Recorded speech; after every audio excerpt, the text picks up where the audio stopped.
must give you an extra spring in your step. Of course. I don't think it's a thing at Wembley anymore because you used to literally drive through the fans. I don't think the clubs actually do that anymore. There used to be the big car park and all the fans there.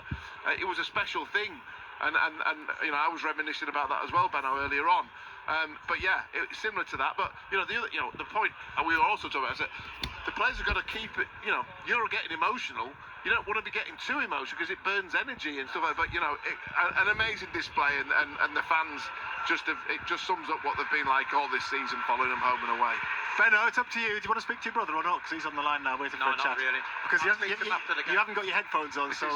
Yeah. I like to. Are we speaking to my favourite Bennett? I'll speak to him after the game. He's going to speak to you after the game. Okay. Anyway, Dave Bennett, former Coventry City winger, FA Cup winner with the club, is on the line now. Good evening, Dave. Hello, good evening. Good to have you on. Yeah, your brother's having none of it. We've got a heckler in the back here. Yes, he's heckling us in the background, Dave. You're probably used to that, to be honest, aren't you? Listen, Dave, you watched the first leg. What did you make of it? Yeah, it was a bit of a game, cat and mouse game, and mistake has cost us that. Van Eywick giving the ball away in the last 2 minutes would have been great to have gone up there, maybe 1-1. So everything's on the line, but it still is. Anything could happen.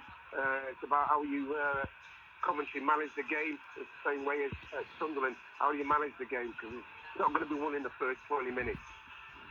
How will they approach this, Dave? I mean, you watch Coventry, you know what Frank Lampard likes to do. It's obviously a bit different for them having to come here a goal behind, but how do they approach it, do you think? Well, as I just said, you're going to have to manage the game in the sense that if you can get a goal in the first 20 minutes, put the ball into the box, put them under pressure when you've got a chance to put them under pressure. Take shots when you can. Let's see what they're like. We don't know if the goalie can catch the ball yet, so we've got to put the ball on the pressure. But then, if we do score an early goal, you've still got to manage the game in the sense that we've got players who probably not played in this atmosphere before, so it's going to be hostile, it's going to be loud. So you've got to be able to hear each other. So it's about a little bit about our experience. So everybody's, like you say, it's a big game, not just for us, it's a big game for Sunderland too. Dave, it's Marco Gabbiadini here. Do you think, obviously we sprung a bit of a change on Coventry the other night, playing 2 up front, which we've only done once or twice all season.